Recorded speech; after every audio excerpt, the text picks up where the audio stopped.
মুসলিম TV, সুস্থ সংস্কৃতির প্রত্যাশায়। দাড়ি রাখলে নাকি ভালো মেয়ে বিয়ে করা যাবে না। আমি বলছি, কে বলছে দাড়ি রাখলে ভালো মেয়ে বিয়ে করা যাবে না? যাদের চরিত্র ভালো না ওই সমস্ত মেয়ে কোনোদিন দাড়িওয়ালাকে বিয়ে করবে। কারণ দাড়িওয়ালারা মেয়েরা ভালো করেই জানে, যারা দাড়ি রাখে, যারা মাথায় টুপি রাখে, এরা কোনোদিন তার বউকে যেখানে সেখানে যেতে, জোরে বলতে হবে যেতে, আরেকটু জোরে বলেন যেতে। এই জন্য দাড়িওয়ালা টুপিওয়ালা মেয়েকে, দাড়িওয়ালা টুপিওয়ালা ছেলেকে কোনো লুচ্চা মার্কা, নষ্টা মার্কা, খারাপ মার্কা চরিত্রহীন মহিলারা কোনোদিন বিয়ে করবে না। কারণ দাড়িওয়ালাকে বিয়ে করলে তার আকাম কুকাম হবে না, চাচা বলে সম্বোধন করবে, বুঝে নিতে হবে এর ভিতরে ওই ভাইরাস আর রোগ আছে। কথা বলুন ঠিক কিনা? আমার প্রিয় ভাইয়েরা, আগুন দিয়া গোটা দুনিয়া পুড়ে ছারখার হয়ে যায়, আর এই দুনিয়াকে আলোকিত করার জন্য আলোর বিকল্প কোনো কিছু নাই। সেই জন্য আল্লাহ রাব্বুল আলামিন আদম আর হাওয়া নেগেটিভ আর পজিটিভের সংযোগ দিয়া জান্নাত থেকে কিয়ামত পর্যন্ত দুনিয়ার বুকে আলোকিত করার জন্য পুরুষ আর মহিলার সিস্টেম দান করেছেন। সুবহানাল্লাহ। ও আমার প্রিয় বন্ধুরা, সেই জন্য মুসলমানের ভালোবাসা হবে সুন্নত তরিকায়, নবীর তরিকায়। এই জন্য আল্লাহ রাব্বুল আলামিন কোরআনুল কারীমের মধ্যেই তো ভালোবাসার কথা বলেছেন। কুল ইন কুনতুম তুহিব্বুনাল্লাহ, আমার আল্লাহ ডাকতে বলে, নবীজি গো আপনি বলে দেন, তারা যদি আমি আল্লাহকে ভালোবাসতে চায়, তারা মানে আমরা যদি আমাদের আল্লাহকে ভালোবাসতে চাই, কেন আল্লাহকে ভালোবাসবো? প্রশ্ন তো একটা ছোট্ট করে রয়ে যায়। কারণ এই দুনিয়ার ভিতরে যা কিছু পেয়েছে এই সব কিছুর মালিককে। এই সুবিশাল সুন্দর পৃথিবী আপনার আমার জন্য অক্সিজেন।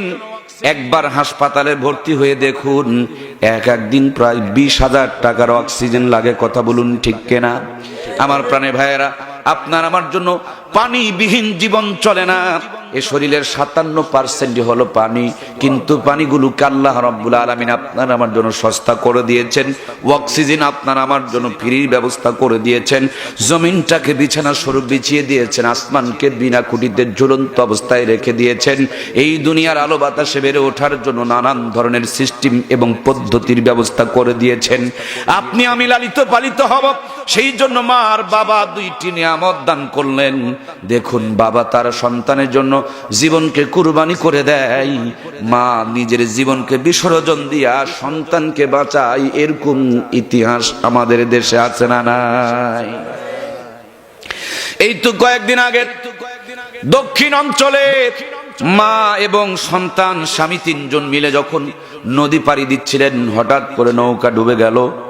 মা নিজের জীবনকে তলিয়ে যাচ্ছে, তারপর সন্তানটাকে উঁচু করে ধরেছিল। স্রোতের মধ্যে যখন নিজেকে আর কন্ট্রোল করতে পারছেন না, এক পর্যায়ে আমার প্রাণের ভাইয়েরা, মা চিৎকার দিয়ে বলছেন, ও আমার প্রাণের স্বামী, হয়তোবা আমি আর বাঁচবো না, আমাকে তুমি বাঁচাতে চাইলেও বাঁচাইতে পারবা না। আমার কলিজার টুকরা সন্তানটাকে তুমি একটু উঠায় নিয়ে যাও, আমি চলে যাই, কিন্তু সন্তানটা যেন আমার নিরাপদ থাকে, বেঁচে থাকে। সন্তানটা যেমনি মার হাত থেকে তুলে নিয়েছে, একটা ঢেউ এসে স্রোতের মধ্যে মা তলিয়ে গেছে। কিছু দূর পরে দেখা গেল লাশটা ভেসে উঠছে, পরবর্তীতে কবর দেওয়া হলো। বলুন তো দেখি, মা এতটুকু ভালোবাসেন, কিন্তু মায়ের কলিজার মধ্যে ওই ভালোবাসাগুলো দান করেছে কে? বাবা আপনার জন্য এত কষ্ট করেন, কিন্তু বাবার কলিজার মধ্যে আল্লাহ রাব্বুল আলামিন ভালোবাসা দান করেছেন। মা আমারে ভালোবাসেন, কিন্তু মা আমার একটা আঙ্গুল কি তৈরি করে দিতে পেরেছেন? মা আমাকে ভালোবাসেন, মা আমার কি একটা পশম দেওয়ার মতন ক্ষমতা কিংবা যোগ্যতা রাখেন? বাবা আমাকে ভালোবাসেন, বাবা আমার ঠোঁট দিতে পারে নাই, জিহ্বা দিতে পারে নাই, কথা বলার শক্তি দিতে পারে নাই। বাবা আমার হাত দিতে পারে নাই, পা দিতে পারে নাই, চোখ দিতে পারে নাই, নাক দিতে, কান দিতে পারে নাই। সুতরাং আমি অঙ্গ প্রত্যঙ্গ নিয়ে দুনিয়ার বুকে বেঁচে আছি। এই সমস্ত নিয়ামতগুলো কার দান? এই জন্য গোলাম যদি একটাবার দুনিয়ার দিকে তাকায়, আল্লাহর ভালোবাসা ছাড়া দুনিয়াতে দেখার মতন কিছুই নাই। মালিককে যদি ভালোবাসতে চায়, আল্লাহ রাব্বুল আলামিন বলে দিলেন, কুল ইন কুনতুম তুহিব্বুনাল্লাহ ফাত্তাবিউনি ইউহিব্বুকুমুল্লাহ। ওগো নবী, আপনি বলে দেন তারা যদি আমি আল্লাহকে ভালোবাসতে চায়, ফাত্তাবিউনি, তারা যেন আপনার ইত্তেবা করে। তার মানে আপনি আলো যদি জ্বালাতে চান, সুইচে টিপা দিতে হবে। সুইচে টিপা দিলে অটোমেটিকলি আলো জ্বলে যাবে। আল্লাহকে ভালোবাসতে চাইলে মুহাম্মদুর রাসূলুল্লাহর আদর্শ মেনে নিতে হবে। নবীজিকে যদি মহব্বত করেন, নবীর আদর্শগুলো যদি মেনে নেন, সুন্নতের জিন্দেগি যাপন যদি করেন, আল্লাহ রাব্বুল আলামিন বলেন ইউহিব্বুকুমুল্লাহ, আমি আল্লাহ তাআলা তাদেরকে ভালোবাসবো। সুবহানাল্লাহ বলুন।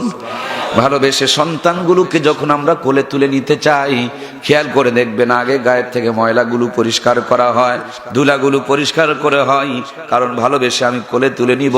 আমার আল্লাহর ভালোবাসা দেখুন, ফাত্তাবিউনি ইউহিব্বুকুমুল্লাহ, আল্লাহ তাআলা ভালোবাসা দিয়া ওয়ায়াগফির লাকুম যুনুবাকুম, প্রথমেই জিন্দেগির গুনাহগুলো বান্দারা মাফ করে দেয়। সুবহানাল্লাহ, সুবহানাল্লাহ। আল্লাহকে ভালোবাসতে চাইলে নবীজিকে অনুসরণ করতে হবে। নবীজির অনুসরণ করলে আল্লাহ ভালোবাসা দিয়ে আগে জিন্দেগির গুনাহ মাফ করে দিবেন। ভাইয়েরা আমার, নবীজিকে কেমনে ভালোবাসবেন? বড় একটা গোলাপ ফুল কিনে নিয়া 14ই ফেব্রুয়ারি দিন আমার নবী রওজার পাশে গিয়া বলবেন, ওগো নবী, আপনারে আমি ভালোবাসি, আই লাভ ইউ। এরকমটি নয়, আজ থেকে 1500 বছর পূর্বে আল্লাহর হাবিব হাদিসের মধ্যে বলে গেছেন, মান আহাব্বা সুন্নতি ফাকাদ আহাব্বানি ওয়া মান আহাব্বানি কানা মাই ফিল জান্নাহ। যেই ব্যক্তি আমার সুন্নতগুলোকে মহব্বত করলো, সে যেন আমাকে মহব্বত করলো, আর যে আমাকে মহব্বত করলো, নবীজি বলেন কানা মাই ফিল জান্নাহ, সেই ব্যক্তি আমি নবীর সঙ্গে আল্লাহর জান্নাতের মধ্যে যাবে। কিছুই লাগে না, শুধু এই কোরআনের একটা আয়াত আর একটা হাদিসের উপরে আমল করলে জান্নাত ওয়াজিব হয়ে যাবে। সুবহানাল্লাহ। আল্লাহরে ভালোবাসতে চাইলে নবীজিরে ভালোবাসতে হবে। নবীজিরে ভালোবাসলে আল্লাহ ভালোবাসা দিয়ে গুনাহ মাফ করে দিবে। নবীজিকে ভালোবাসতে চাইলে নবীজির সুন্নতগুলোকে মহব্বত করতে হবে, তাহলে নবীজির সঙ্গে জান্নাতে যাওয়া যাবে। সুবহানাল্লাহি ওয়া বিহামদিহি। এই জন্য আমার কলিজার টুকরা ভাইয়েরা, এমন একজন নবীকে আল্লাহ তাআলা আপনারা আমার কাছে দান করেছেন, যার জন্য গোটা দুনিয়া মডেল আর আদর্শ দিয়ে আল্লাহ তাআলা ভরপুর করে রেখে দিয়েছেন।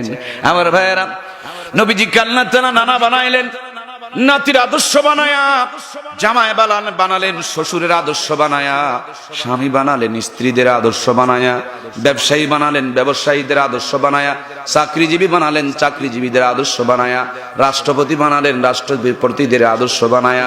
সুতরাং আপনি এমন কোনো অপশন নাই, এমন কোনো অবস্থান নাই যেখানে গিয়ে আপনি আপনার নবীর সুন্নতগুলোকে পাবেন না।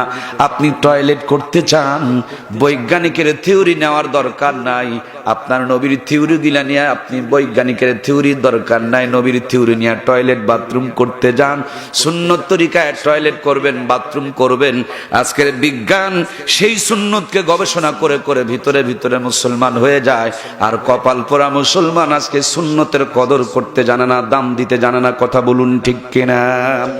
আমার প্রাণপ্রিয় ভাইয়েরা, আপনি যদি বিয়েও করতে যান, সেই বিয়ার মধ্যে আমার নবীর সুন্নতের আদর্শ আছে। আল্লাহর হাবিব বলেন, যখন আমার সুন্নতগুলো বিলুপ্ত হয়ে যাবে, তখন যদি কেউ একটা মরা সুন্নতকে জিন্দা করে, আল্লাহ রাব্বুল আলামিন 100 শহীদের সওয়াব তার আমলনামার মধ্যে দান করে। সুবহানাল্লাহ। সুতরাং আমার ভাইয়েরা, আগামীকাল কেউ নাস্তিকতা প্রতিষ্ঠিত করবে, আগামীকালকে কেউ বেয়াদবি প্রতিষ্ঠিত করবে, আগামীকালকে কেউ লুচ্চামি প্রতিষ্ঠিত করবে। আমরা নবীর উম্মত, আমরা সুন্নতগুলোকে প্রতিষ্ঠিত করব ইনশাআল্লাহ। বিয়ে যারা করি নাই, মায়ের ভালোবাসা নিয়ে যদি পারি মার কাছে কোনো উপহার নিয়ে যাব, মা যদি না থাকে বাবার কাছে কোনো উপহার নিয়ে যাব, হালাল বিবি যদি থাকে কিছু না কিছু উপহার দিয়া প্রমাণ করব। আল্লাহর নবী বলেছেন, তোমরা ইহুদি খ্রিস্টানদের বিরুদ্ধে চারণ করো, ওরা মোজ বড় রাখে, তোমরা দাড়ি বড় রাখো, মোজকে ছোট রাখো, তাদের বিরুদ্ধে চারণ করো। আবার রোজার ক্ষেত্রে বলেছেন, ইহুদি খ্রিস্টানেরা তারা বেজর রোজা করে, তোমরা জোড়া পুরাইয়া রোজা করো। বিশ্বনবী তাদের বিরুদ্ধে চারণ করতে বলেছে। আমরা মুসলমান, আমরা গাছতলায় বাসতলায় লুচ্চামি গুন্ডামির ধারে কাছে না যাইয়া আমরা কালকে তালাশ করে দেখব নবীর সুন্নতের ভালোবাসাকে গোটা পৃথিবীর মধ্যে জাগিয়ে তোলার জন্য চেষ্টা করব ইনশাআল্লাহ। আল্লাহ তুমি আমাদের সকলকে তৌফিক দান করো, জোরে বলুন আমিন।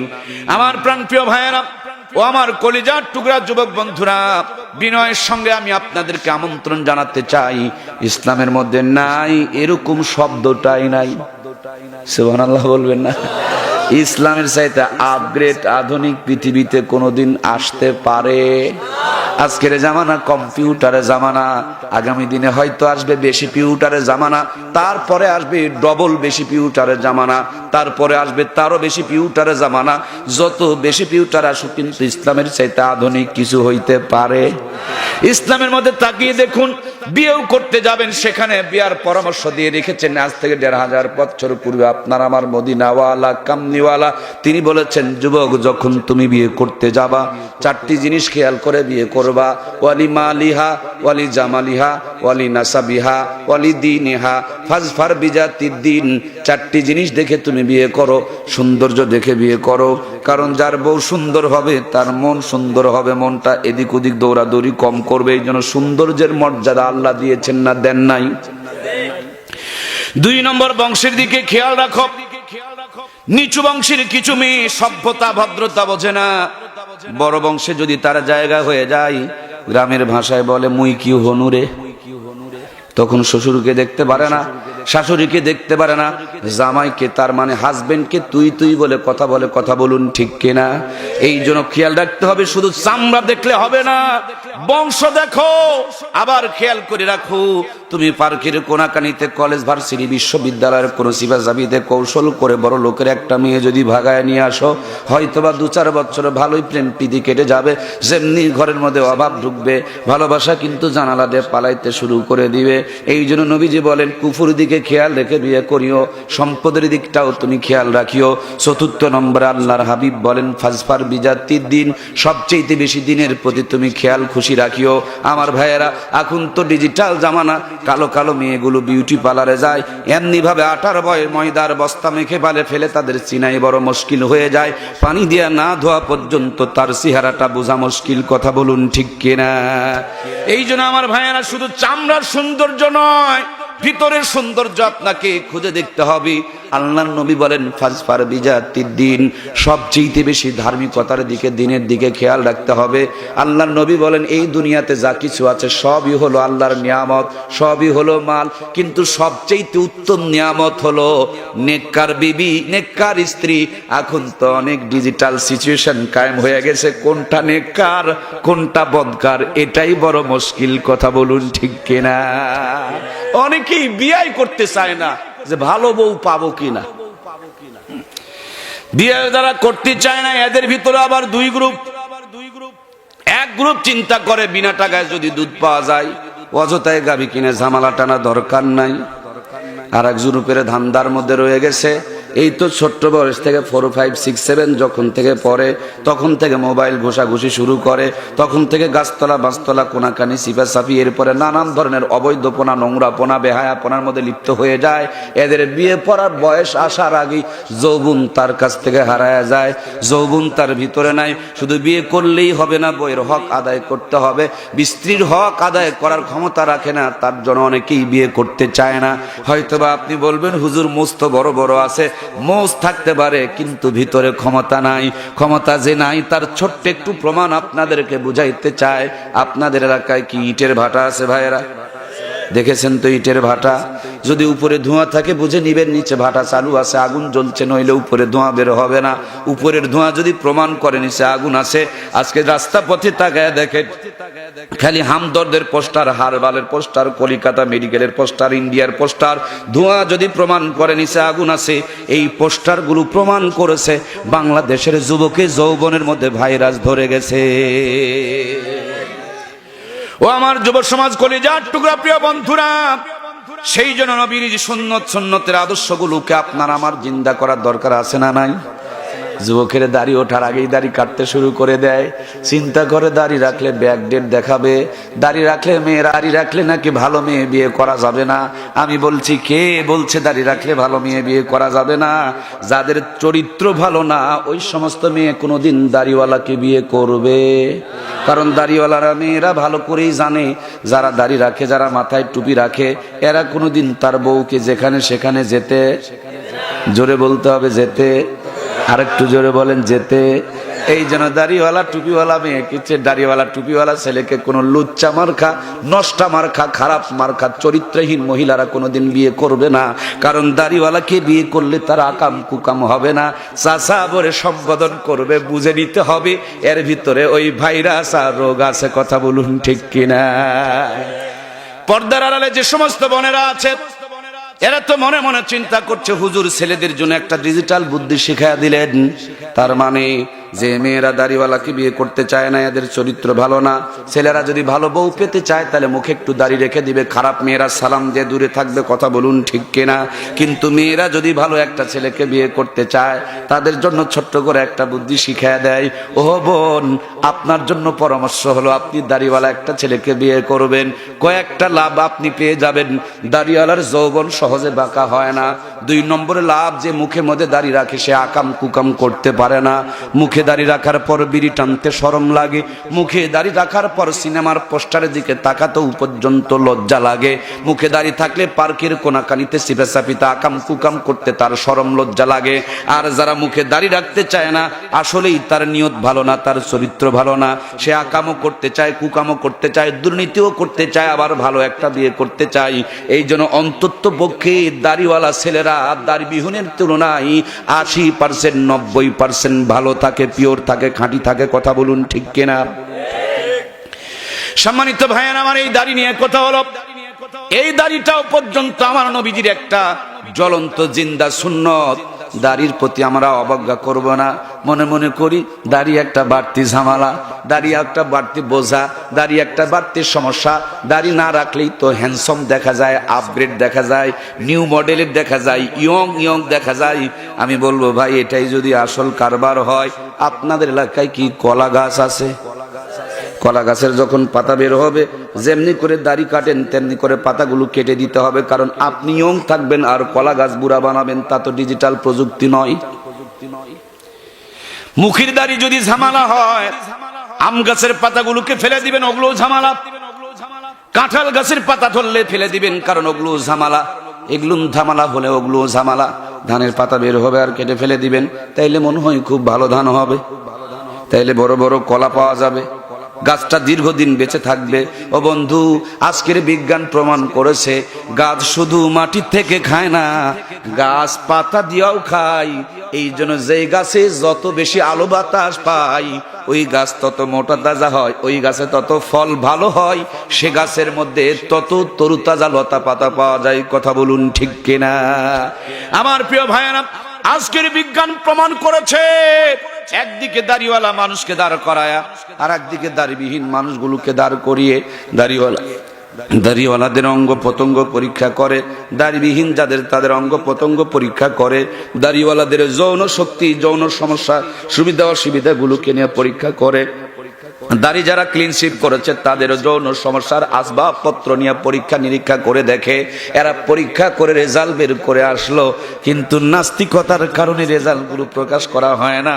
আমার ভাইয়েরা প্রমাণ করে, তারা পরীক্ষা করে প্রমাণ করেছে যারা দাড়ি রাখে, এই দাড়ির মধ্য দিয়া আল্লাহ তাআলা তাদের যৌবনকে 80 বছর পর্যন্ত অটুট রাখে। আর যাদের মুখে দাড়ি নাই, 40 বছরে যেতে না যেতে তাদের যৌবনে ভাইরাস ধরে যায়। স্কিন ক্যান্সার থেকে অনেক ধরনের রোগ অসুখ বিসুখ বাড়তে শুরু করে দেয়। আমার প্রিয় ভাইয়েরা, আজ আধুনিকতার নাম দিয়া আমাদের মা বোনের পোশাকগুলো টাকনুর উপরে পরে রাখতেছে, আর ছেলেরা টাকনু ঢেকে রাখতেছে। অথচ বিশ্ব নবী আজ থেকে 1500 বছর পূর্বে হাদিসের মধ্যে বলে গেছেন, মা আসফালা মিনাল কাবাইনি মিনাল ইজারি ফিন্নার।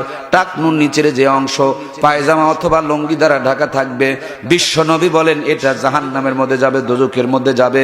আমেরিকার মধ্যে হাদিসটাকে নিয়ে গবেষণা শুরু হয়ে গেল, কেন টাকনু ঢেকে রাখা যাবে না, আর টাকনু ঢেকে রাখলে কেন জান্নাতে যেতে পারবে না? এর কারণটা কি, এর হিকমতটা কি, এর ভিতরে গুরুত্বটা কি? এরা টাকনু নিয়ে গবেষণা করতে শুরু করলো। যে সমস্ত ছেলেরা টাকনু ঢাকা কাপড় পরে তাদেরকে এক লাইনে দাঁড় করা হলো, আর যে সমস্ত ছেলেরা টাকনুর উপরে পোশাক পরে তাদেরকে আর এক লাইনে দাঁড় করানো হলো। কম্পিউটারে নিয়ে আমার ভাইয়েরা, আধুনিক প্রযুক্তি দিয়া এই টাকনুর উপরে তারা গবেষণা করতে শুরু করে দিল।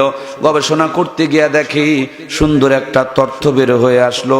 সংক্ষিপ্ত করে বোঝানোর জন্য আপনাদেরকে বলছি, আপনাদের এলাকায় কি সৌর বিদ্যুৎ সোলার আছে? সোলারের উপরে একটা প্যানেল থাকে, এই প্যানেলের মধ্যে যত আলো বাতাস রোদ লাগবে দেখবেন বাল্বটায় তত আলো জ্বলতে শুরু করে দিবে। মহান বৈজ্ঞানিক আল্লাহ তাবারক তাআলা যুবকের জন্য যৌন শক্তির সোলারকে টাকনুর মধ্যে সেটিং করে রেখে দিয়েছেন। আল্লাহর যেই বান্দার টাকনুর ভিতরে যত বেশি আলো বাতাস লাগবে, আল্লাহ তার যৌবনের পাওয়ারকে তত বেশি ভরপুর কামিয়াবি দান করে দিবে। আপনারা মনে মনে ভাবছেন যে হুজুর এই যৌবন যৌবন যৌবন নিয়ে এত কথা বলেন, কি পাইলেন যৌবনের ভিতরে? যৌবনের ভিতরে যা আছে পৃথিবীর কোথাও তা। যুবকদেরকে শুধু মেয়েরা বলে আই লাভ ইউ তা না, আল্লাহ বলে আই লাভ ইউ। যৌবনের যুবতী একটা মেয়েকে আর একটা যুবক ছেলে যে বলে শুধু আল্লাহ আই লাভ ইউ তা নয়, আমার আল্লাহ তাআলাও বলেন আই লাভ ইউ। তাকায় দেখুন, একজন দাদু আর একজন নাতি, দুইজন নামাজ পড়তে শুরু করেছে। দাদু নামাজ পড়েছে এক রাকাতের সওয়াব, যুবকের ভিতরে যৌবন আছে। নাতি নামাজে দাঁড়াইছে এক রাকাতের 70 রাকাতের সওয়াব দান করে কে? তাইলে যৌবনকে আমার আল্লাহ ভালোবাসেন কি বাসেন না বলেন? এই যৌবন একটা জান্নাতের নিয়ামত। যৌবনের সঠিক চর্চা, সঠিক ব্যবহার করতে হবে। কথা বলুন ঠিক কিনা? আজকে যুব সমাজের ভিতরে একটু পরিবর্তন এসেছে, এই জন্য অনেকে আবার চুলকি শুরু হয়ে গেছে। বিশেষ করে প্রথম চুলকানিটা আপনাদের টাঙ্গাইলের ভিতর থেকে শরীয়ত সরকারের নামে বেশরীয়ত সরকারের চুলকানি উঠেছিল। এই শরীয়ত সরকার এই টাঙ্গাইলে বলেছিল আলেমদেরকে শালার বেটা। আমার প্রিয় ভাইয়েরা, ওরা মারফতি শরফতির গান দিয়া মানুষগুলোকে জাহান্নামের দিকে নিয়ে যেত। এখন কোরআনের মাহফিল শুরু হওয়ার কারণে মারফতির গান বন্ধ হয়ে গেছে, ওদের ভাটা পড়ে গেছে, ওদের কামাই কমে গেছে। ওদের এখন সংসদে গিয়া ওদের আর একটা ফাটাফাটি আপা গান গায়, যে আপাটা রাস্তার মধ্যে গান গাই তো ফেটে যায়, জোড়া দেওয়ার আঠা নাই। কত বড় লজ্জাহীন মহিলা, যে মেয়েটা বলতো বেবিওয়ালাই খাইছে সামনে বসায়া। আমার ভাইরা কত বড় নির্লজ্জ মহিলা, সেই মহিলা এখন সংসদে দাঁড়িয়ে বলে তাদেরকে নাকি ভাতা দিতে হবে, তাদেরকে নাকি আমাদের ট্যাক্সের টাকা দেয়া ভাতা দিতে হবে।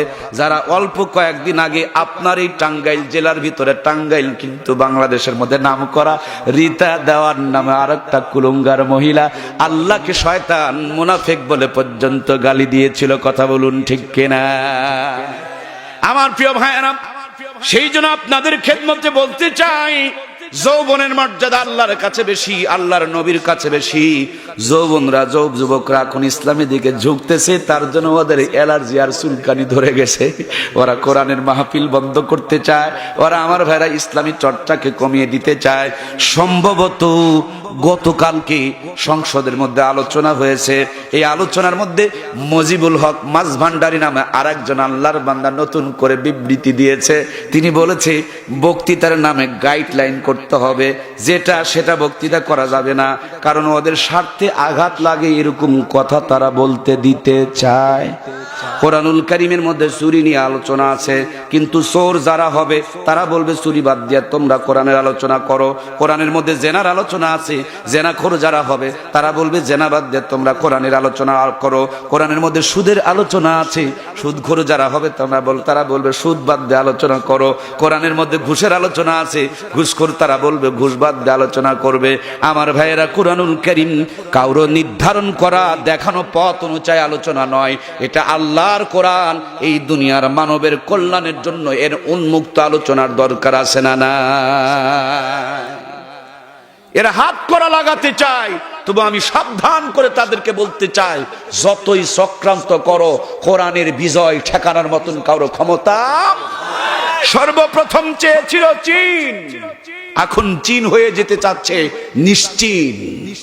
এই চীন চেয়েছিল কোরআন সংস্কার করতে, ওরা তাদের মুসলমানদের মসজিদগুলোকে ভেঙে একাকার করে দিতে, ওরা পর্দার 12টা বাজিয়ে দিতে, ওরা চেয়েছিল মুসলমানদেরকে একঘরা করা রাখতে, কিন্তু একঘরা ওদেরকে বানাইছেন কে? পর্দার মধ্যে ওদেরকে ঢুকাইছেন কে? সীমা লঙ্ঘন করেছে। তার জন্য আমি সেই দিন ফেসবুকের মধ্যে দেখলাম স্বামী দাঁড়িয়ে আছে, স্ত্রী দাঁড়িয়ে আছে, কিন্তু কেউ কাউকে জড়িয়ে ধরতে পারে না, না জানি স্বামীর মধ্যে থাকতে পারে অথবা স্ত্রীর মধ্যে থাকতে পারে। কেন কুকুরকে তো ভালোই জড়িয়ে ধরেছিল, এখন স্বামীরে কেন ধরো না? ওয়াজ বোঝা যাচ্ছে? বোঝা কি যায়? তোমরা কুকুরের গলা জড়িয়ে ধরে ঘুমাও, আজ কেন স্বামীর গলা জড়িয়ে ধরো না? সীমা লঙ্ঘন করেছ, এই জন্য আল্লাহ তাআলা তোমাদের হালাল স্বামী স্ত্রীকেও এখন বর্তমানে দূরে সরিয়ে দিয়েছে। কথা বলুন ঠিক কিনা? এই জন্য 14ই ফেব্রুয়ারিতে যারা অবৈধবনা করতে চায় তাদেরকে বলছি, ও ভাই, বিয়ের আগে যদি আকাম কুকাম করে ফেলে দাও, শুনে রাখো, জেনে রাখো, মাথায় রাখো, মনে রাখো, বিয়ের পর তোমার সংসারে ভালোবাসা জুটবে না, শুধু কিরণমালা কটকটির পাখির ভাইরাস দিয়া অশান্তির আগুন দাও দাও করে জ্বলে উঠবে। কথা বলুন ঠিক কিনা? আমার প্রাণপ্রিয় ভাইয়েরা, সেই জন্য বিশ্ব নবী বলেন, তুমি বিয়ে করতে গেলে 4টি জিনিস খেয়াল রাখবে, তার মধ্যে সবচেয়ে বেশি দিনের প্রতি খেয়াল রাখবে। এখন তো ডিজিটাল জামানা, আমাদের বিয়ে শাদীগুলো হয় খ্রিস্টানদের তরিকায়, আমাদের বিয়ে শাদীগুলো হয় হিন্দুদের তরিকায়। বিয়ে করতে যায় 90 লক্ষ টাকা মোহরানা, 150 টাকার নাগের 1050 টাকা নাকের ফুল বাবদ নগদ, অবশিষ্ট টাকা বাকি, কিয়ামত পর্যন্ত ফাঁকি। ছেলে জানে দেওয়া লাগবে না, মেয়ে জানে আমি পাবো না, ছেলের বাপও জানে এটা ফর্মালিটি মেনটেন করতে হবে, মেয়ের বাপও জানে এটা ডিজিটাল প্রযুক্তি, ডিজিটাল সিস্টেম, এরকম না মানলে তো আর সম্মান বাড়ানো যাবে না। কাজী জানে দেবে না, উকিল যিনি বিয়া পড়ান তিনিও জানা দেবে না, ইমাম যিনি খুতবা পড়ান তিনিও জানেন দিবেন না। তার মানে যে বিয়ের শুরুতে সবাই জানে মোহরানা আদায় করা হবে না, ভালো করে খবর নিয়ে দেখেন, এরকম জানাজানি ভিতরে গোনাগুনি ভিতরে নিয়ত যদি থাকে, আর এটাই যদি বাস্তবতা হয়, এই বিয়ের প্রথম শর্তটা ফৌত হয়ে যাচ্ছে, এই জন্য বিয়েটাই শুদ্ধ হবে না। কথা বলুন ঠিক কিনা? এই জন্য মুসলমানের বিয়ে হবে সাধ্য অনুযায়ী, যতটুকু তিনি টানতে পারবে, টানতে পারবে, দেওয়ার ক্ষমতা রাখবে, সেই পরিমাণ তাকে মোহরানা নির্ধারণ করতে হবে। কথা বলুন ঠিক কিনা? আমরা এই ভিন্ন সমস্ত ফিতনার বেড়াজালকে ভেঙে দিয়া আগামী দিনে আমাদের ছেলে মেয়েদের বিয়ে দিব, আমাদের ভাই বোনদের বিয়ে দিব, যতটুকু মোহরানা টানার মতন ক্ষমতা রাখবো ততটুকু মোহরানা নির্ধারণ করব। বাকি মার্কা ফাঁকির কোনো মোহরানা নির্ধারণ করব? যদি এরকম ফাঁকি মার্কা কোনো মেহরানা নির্ধারণ করা হয়, ওই বিবাহের মধ্যে বরকত থাকতে পারে। আর এটাই যদি বাস্তবতা হয়, তাহলে মিলামিশার ফলে যে সন্তান হবে এটার ভিতরে ভাইরাস রয়ে যাবে। কথা বলুন ঠিক কিনা? ভাইয়ের আমার খেয়াল করে দেখুন, বাসর ঘরে যখন যাই, ছেলেটারে শিখায় দেয়, তুমি তোমার স্ত্রীর কাছে মোহরানা মাপ নিবা, মোহরানা মাপ না করলে তোমার মিলামিশা করা যাবে না। মেয়েটারে নানি দাদিরা কানের কাছে কান লাগায়া বলে, বোন খবরদার, তুমি তোর স্বামীরে কিন্তু মোহরানা মাপ করে দিস, নইলে কিন্তু বিয়ে করেছিস তারপরও জেনার গুনাহ হয়ে যাবে। আল্লাহর বান্দা, পৃথিবীর সব চাইতে বড় ফকির মানুষটা বিয়ের দিন, পবিত্র দিনে বইয়ের কাছে গিয়া মোহরানা মাপ চাই, এরকম ফকির মনে হয় আমাদের দেশে একটাও নাই। এখানে বহুত বসে আছে, এরকম ফকির আছে না নাই? আমার প্রিয় ভাইয়েরা, নিরুপায় হয়ে আমি এটা মোহরানা মাফ করে দেয়। 25 বছর ধরে সংসার চলতেছে, এর মধ্যে 5টা সন্তান প্রোডাকশন দিয়েছে। 25 বছর পর হঠাৎ করে কেন যেন সংসারে ঝগড়া গন্ডগোল বেঁধে গেছে। আল্লাহর বান্দি টাঙ্গাইলের কোর্টের মধ্যে গিয়া 25 বছর পর এবার মোহরানার কেস করতেছে। যেই বান্দি বিয়ের বাসর রাত্রে মোহরানা মাফ করেছে, ওই বান্দি আবার 25 বছর পর কোর্টের মধ্যে কেস করতেছে। কেস যদি জায়েজ হয় তাহলে কিন্তু বিয়া জায়েজ হয় নাই। 25 বছর ধরে সংসার করেছে, জেনার গুনাহ করেছে, যতগুলো বাচ্চা জন্ম দিয়েছে সবগুলো হারামজাদা হয়েছে। কি ওয়াজ বুঝছেন না? চাচাদের মাথা খারাপ। চাচারা চিন্তা করে, হ্যাঁ এটা কি, যেটা মাফ করে দেয় সেটার কোনো দাবি রাখা, কথা বলেন, যাবে যাবে। আর যদি দাবি রাখে তাহলে বোঝা গেল মাফ করা হয়। কেন না, আপনারা সিদ্ধান্ত দেন। কি পেঁচটা লাগাইছে আজকে ঘরে ঘরে অশান্তির আগুন। ছেলে মেয়েরা মা বাবাকে দেখতে পারে না, আসলে গোড়ার মধ্যে কিছু ভাইরাস ঢুকে আছে। কথা বলুন ঠিক কিনা? আমার ভাইয়েরা, আল্লাহর কাছে তওবা করতে হবে। বাসায় গিয়া যারা মাপ নিয়েছেন ডবল করে মাপ নিয়ে বলবেন, ও আল্লাহর বান্দি, মনে করো কালকে যদি তোমার সংসার আর না হয়, কালকে যদি তোমাকে বাপের বাড়ি পাঠিয়ে দেই, তোমার মোহরানার কয় টাকা তুমি নিবা, তোমার মোহরানার কি করবা? তখন বলবে তখনকার জামানার যদি 500 টাকা হয়, সেই জামানার 500 টাকা দেয়া 5 বিঘা জমি কিনে পাওয়া যেত, তাহলে আমাকে 5 বিঘা জমি দিয়ে বিদায় করতে হবে। কথা বলেন না কেন? বুঝে নিয়েন, হাজার মাপ করলেও কিন্তু দাদি মাপ করে। এই জন্য দাদি 5 বিঘা জমি এখন চাই। ও আমার কলিজার টুকরা প্রিয় ভাইয়েরা, এটা ফাজলামি নয়, এটা বিবাহ শাদী কবুল হওয়া, বিবাহ শাদী আল্লাহর কাছে মঞ্জুর হওয়ার জন্য 3টি শর্ত: মোহরানা নির্ধারণ করা, ইজাব কবুল করা, সাক্ষী রাখা। 3টা শর্ত যদি পাওয়া যায়, বিয়েটা হালাল হয়ে যাবে। প্রথম মোহরানার ভিতরে এখন ভাইরাস ঢুকে পড়েছে, ফরমালিটি মেনটেন করার জন্য মোহরানা নির্ধারণ করা হচ্ছে, কিন্তু এই মোহরানা আদায় করা হয় না। এই জন্য শুরুতেই গলত থেকে যাচ্ছে। আগামী দিনে আমরা যারা বিয়ে করব, নগদ মোহরানা দিয়ে বিয়ে করব ইনশাআল্লাহ। আমার প্রাণপ্রিয় ভাইয়েরা, 2 নম্বরে তাকিয়ে দেখুন, বিয়ের অনুষ্ঠানে গায়ে হলুদ আছে না নাই? উরি বাবা রে বাবা, 3 সপ্তাহ আগে থেকে গেট বানাই, গিদের জন্য লোক ডেকে নিয়ে আসে, ঢোল বাজাইতে শুরু করে, সুন্দর করে বিয়ের বাসর সাজায়। এরপরে যেই দিন বিয়ে হয়, আগের দিন দেখবেন কাদা মাখামাখি, রং মাখামাখি, গোবর মাখামাখি আছে না নাই? দাইমাটাও তো মনে হয় আপনাদের এই টাঙ্গাইলের ফসল। দাইমা এই জানে না, এর টাঙ্গাইলের ফসল। বিয়ের গান, আমার প্রিয় ভাইয়েরা, ইসলামের সিস্টেম মেনে চলবেন সব ইবাদত। ইসলামের বিরুদ্ধে গেলে এটাই হবে গুনার কাজ। কথা বলুন ঠিক কিনা? বিয়ে চূড়ান্ত বড় একটা ইবাদত, বিয়ে একটা ফরজ ইবাদত, বিয়ে একটা সুন্নত ইবাদত, বিয়ে একটা নফল ইবাদত, বিয়ে একটা ওয়াজিব ইবাদত। আপনার স্তর অনুযায়ী বিবাহের হুকুমটা আসবে। এই জন্য কলিজার টুকরা প্রাণের ভাইয়েরা, আমি আপনাদের সঙ্গে অনুরোধ করে বলবো, বিয়ের অনুষ্ঠান দিয়া এইভাবে হলুদ মাখার অনুষ্ঠান করা যাবে না। যুবতী মেয়েটাকে হাজার ছেলে মেয়ে সামনে বসায়া তার গায়ের কাপড়টা আলগা করে দিয়ে পিঠে হলুদ মাখায়, গায়ে হলুদ মাখায়, পায়ে হলুদ মাখাই। ইসলামের মধ্যে এরকম নোংরামির কোন জায়গা। যুবক একটা ছেলেকে তার গ্রামের সমস্ত ভাবিরা ধরে টানাটানি করে হলুদ মাখাইতে শুরু করে দেয়, মালকাস মারায় মানুষের সামনে দাঁড় করে রাখে না। আমার ভাইয়েরা, গোসল করিয়ে দেওয়ার জন্য টিউবওয়েলের পাড়ের মধ্যে নিয়ে নানান ধরনের অশ্লীলতা শুরু হয়ে যায়। এটা আবার ভিডিও করে রাখে, তার মানে অনেক দিন পর্যন্ত দেখবে। এমনি তো চুরি, তারপর আবার বাটপারি। শুধু বিয়ে একটা ইবাদত, তার মধ্যে পুরাটা গুনাহ আর গুনাহ, পাপ আর পাপ দিয়ে পরিপূর্ণ হয়ে যায়। আমাদের নওগাঁ রাজশাহী এলাকায় বড়লোকদের যখন বিয়ে হয়, বিয়ের পরে বউ ভাত করে, বউটাকে হাতের মধ্যে একটা প্লেট দিয়া পানের বাটা সহকারে বসায় রাখে। মানুষজন বউ দেখে আর টাকা দেয়া যায়। এরকম অশ্লীলতা আপনাদের টাঙ্গাইলে মনে হয় নাই? নাই কি? বউ দেখার সিস্টেম কি আছে? বউ দেখে দেখে টাকা দিয়ে যায়, আছে? যার বউ সেও দেখবে। আপনার আমার দেখার কোনো অধিকার? জোরে বলতে হবে অধিকার। আমি ইমাম সাহেব, আপনার বউকে আমি দেখতে পারি না, আপনার বউ দেখে আমি টাকা দিতে পারি না। এই সমস্ত হালখাতা ইসলামে নেই। প্রাণপ্রিয় ভাইয়েরা আমার, এই নতুন বউ মাথার মধ্যে কাপড় দিয়া মাথা নিচু করে শরমে বসে আছে।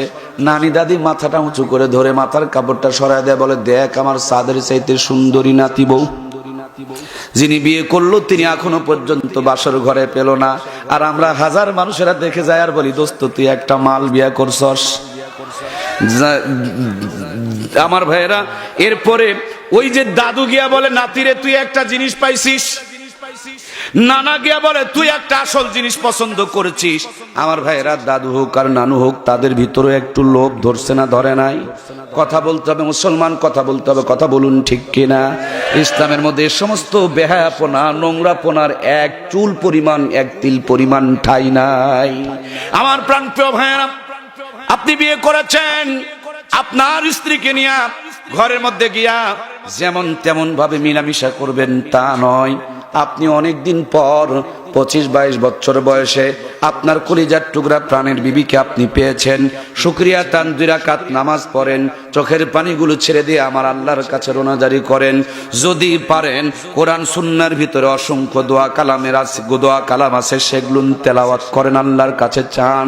যদি তাও না পারেন স্ত্রীকে সঙ্গে নিয়ে মহান আল্লাহর কাছে দোয়া করো, গো আল্লাহ আমরা নতুন জীবন শুরু করেছি, আমাদের জীবনটা তুমি সুখ দিয়ে ভরে দাও। আমাদের ঘরে যদি কোনো সন্তান দাও তাহলে তুমি নেক সন্তানের ব্যবস্থা করে দাও। আল্লাহ আমাদের 2 জনকে যাবতীয় গুনার কাছ থেকে বাঁচাও।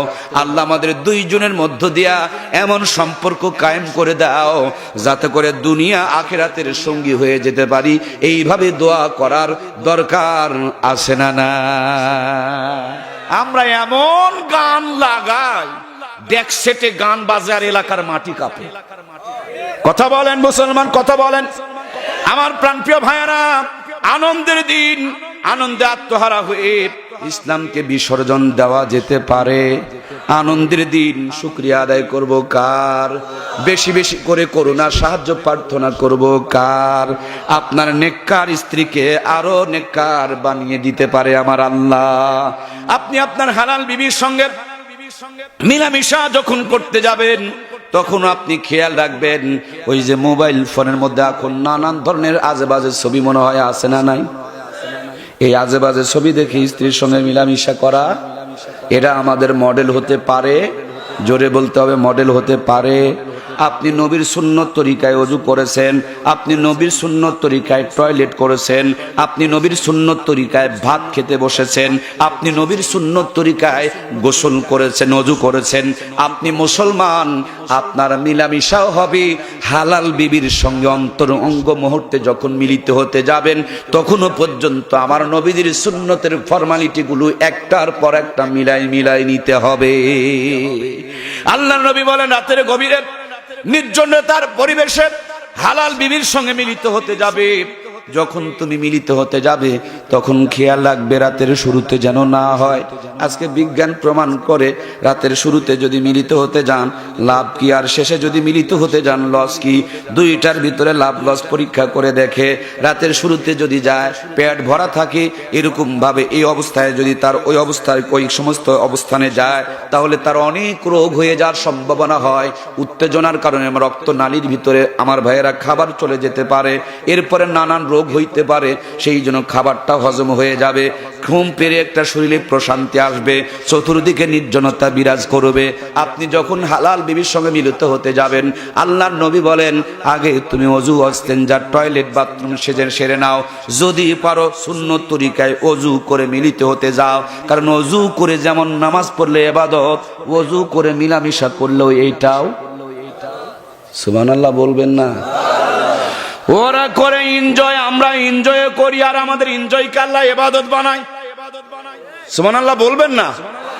আমার প্রিয় ভাইয়েরা, সেই জন্য ইসলামের চাইতে আপগ্রেড ধর্ম পৃথিবীর কোথাও। আপনি খুব খেয়াল করে দেখবেন, আপনি পবিত্র পরিচ্ছন্ন হয়ে টয়লেট বাথরুম সেরে মিলিত হতে যাবেন। মিলিত হতে যাওয়ার পূর্বে আপনি মেসওয়াক করবেন। বিড়ি টানতে টানতে ঘুমাইছেন, আর রাত্রিবেলা ঘুম থেকে উল্টে উঠে বউকে জড়িয়ে ধরে বলবেন আই লাভ ইউ। মুখের থেকে এমন দুর্গন্ধ বাড়াবে, ভালোবাসা কয়েক কিলোমিটার দূরে পালিয়ে চলে যাবে। কি আপগ্রেড ধর্ম! এর চাইতে আধুনিক পৃথিবীতে আর কিছুই থাকতে পারে? আল্লাহর হাবিব বলেন যদি পারো ওই জায়গাটাকে সুগন্ধ যুক্ত করো, আতর তোমরা যদি পারো ব্যবহার করো। এরপরে আমার ভাইয়েরা, আপনি আপনার হালাল বিবির সঙ্গে মিলিত হবেন, তখন দোয়া আছে না নাই? ভাত খাওয়ার দোয়া, আল্লাহুম্মা বারিক লানা ফিমা রাযাকতানা। মসজিদের দোয়া, আল্লাহুম্মা আফতাহলি আবওয়াবা রাহমাতিক। মসজিদ থেকে বের হওয়ার দোয়া, টয়লেটের দোয়া, ওযুর দোয়া, গোসলের দোয়া, সব দোয়া যখন আছে, আপনার হালাল বিবির সঙ্গে মিলামিশা করার দোয়া মনে হয় নবীজি শিখায় নাই? তাহলে কয়জন বলতে পারবেন? একটু ইন্টারভিউ নেওয়া হোক। যারা যারা বিয়ে করেছেন একটু হাত উঠান তো দেখি।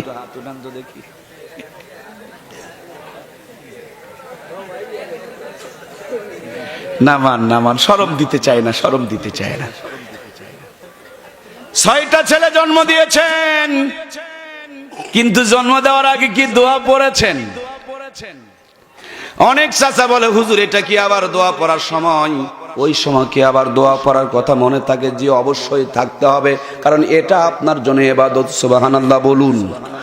ও আমার প্রিয় ভাইয়েরা, আজকে আমরা শরম মনে করি, লজ্জা মনে করি, তার জন্য ইসলামকে জানার জন্য চেষ্টা করি না।